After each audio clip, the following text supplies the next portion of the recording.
On a bright December morning, the small family traveled along the South Indian coastline, the road bordered by calm stretches of green.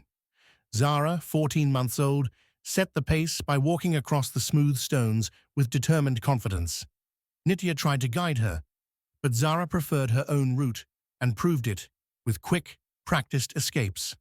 Their first stop was Auroville, a place with a quiet, deliberate rhythm. At a French-style deli, they enjoyed pastries and coffee before wandering through the paths. Zara examined flowers, greeted passing dogs, and followed her own tiny itinerary.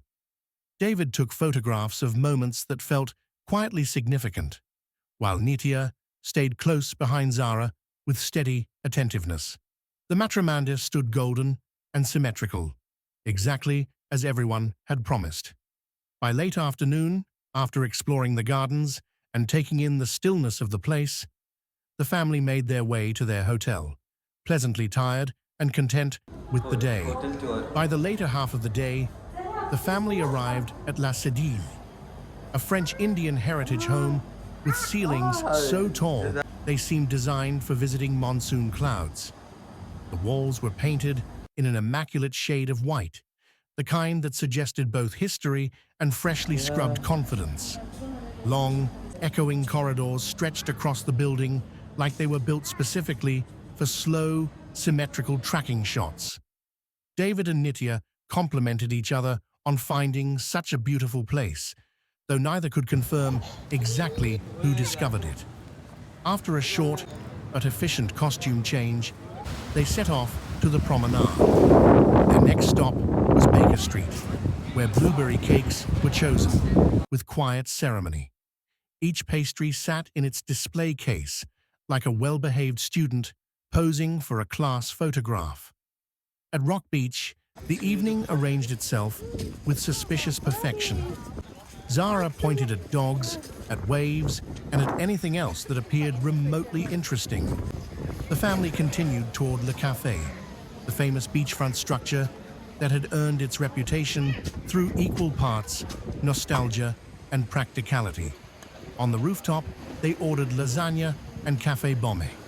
The plates arrived neatly arranged. Zara. They ate as the ocean staged a theatrical backdrop, performing sequences of wind, wave, and shifting light. David took photographs. After dinner, they wandered through the town's small stalls, collecting fragments of the night. A trinket here, a memory there, and the slow comfort of Pondicherry's salty air. When they finally returned to their tall-roofed, white-walled heritage home, the night had settled into a hushed stillness. A roadside pastry, a gentle drink, and shared laughter formed the final chapter of the day.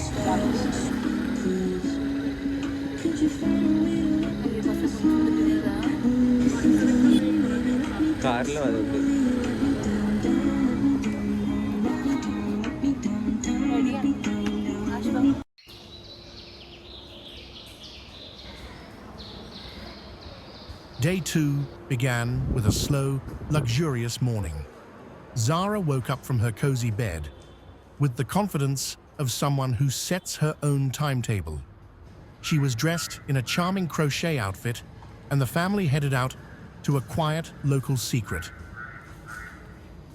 Let's get going.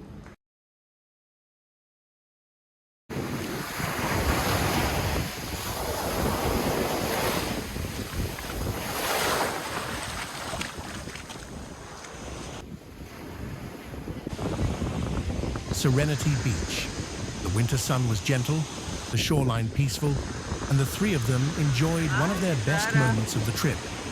Zara played with the sand, examined it closely, and, out of scientific curiosity, tasted a little of it as well.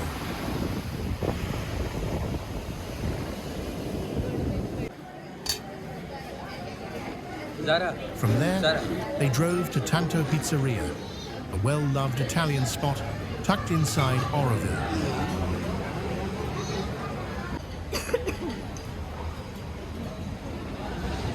They tried seafood risotto and tasted octopus for the very first time.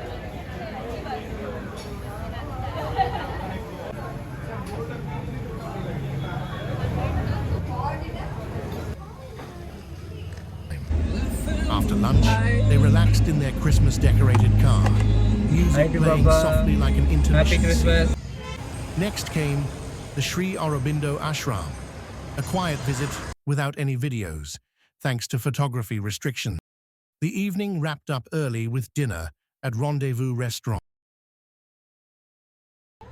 Day 3 began lazily, as if Pondicherry itself was stretching.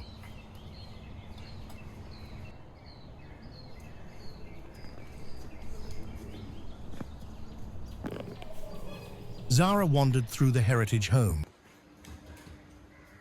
sniffing flowers, studying old French furniture, and climbing a small staircase to take a brief but authoritative look at White Town.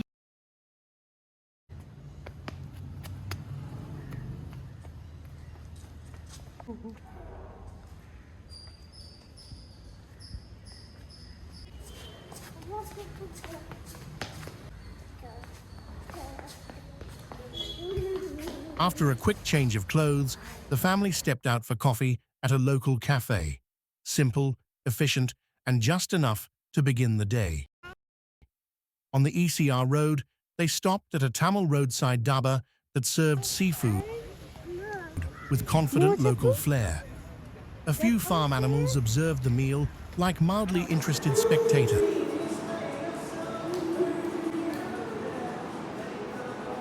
Their next stop was at Fisherman Colony, an Airbnb hosted by a calm man named Babu.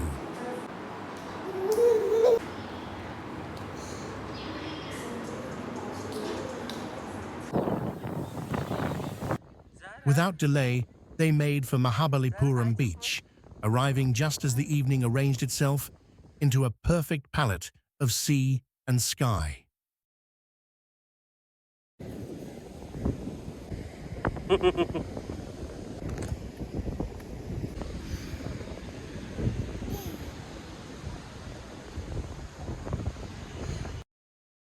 Dinner was at the iconic Moonrakers, a lobster cooked in butter and garlic, served with the unspoken promise that the day was ending exactly as it should.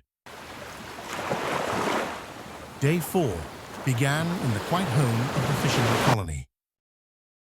5 kilometers from Mahabalipuram's busy coastline. Zara spent the morning playing around the Airbnb courtyard, supervised by Joan, the unofficial host in residence. The family dressed like practiced travelers, light clothes, practical shoes, and a single, decisive traveler hat. Their first stop was the Seashell Museum, a neatly curated world of ocean relics. A tiny Jurassic simulator sat beside it, which Zara explored bravely, until one growling dinosaur sent her fleeing in tidy, rapid steps, and soon after fell asleep on her mother's shoulder. Lunch was Mediterranean calamari at Santana, crisp and theatrically well presented. Later that afternoon, the family arrived at Mahabalipuram's famous surf point. David selected a blue surfboard with deliberate care and joined an instructor for a session that combined enthusiasm, salt water, and several instructive wipeouts. After a sequence of falls, rolls, and recalibrations, he finally managed to balance on a couple of waves. Later, the 3 of them settled onto the beach. The evening unfolded in slow, thoughtful moments. The family of 3 sat together, constructing modest sandcastles, enjoying the gentle sea breeze.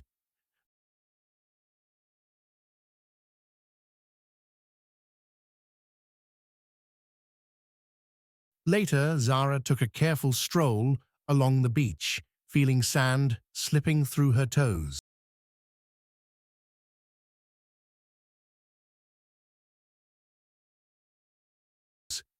And finally, both parents attempted to dip her tiny feet into the water, which she didn't enjoy much. Night descended gently. A quiet and private rooftop dinner, simple and local, marked the official closing of the day. Day 5 opened with a sky that seemed undecided. Clouds assembled in soft, painterly patterns, allowing deliberate shafts of sunlight to slip through and land on Silver Beach like carefully placed spotlights. The family stood in this understated spectacle, savoring a rare, quiet moment that felt both cinematic and entirely unbothered by time. Their morning expedition carried them to the great historical ensemble of Mahabalipuram, the Shore Temple, the famed Krishna's Butterball, and Arjuna's Penance. Each monument stood with its own ancient confidence. After checking in to a new unlisted gem of a hotel, the family visited Sea Rockers, a local restaurant with a steady supply of coastal charm and a couple of well-earned beers. Later, as night settled over the shoreline, they moved to Fisherman's Beach Restaurant. The only soundtrack was the hushed, repetitive breathing of the sea, which performed its nightly recital with admirable consistency.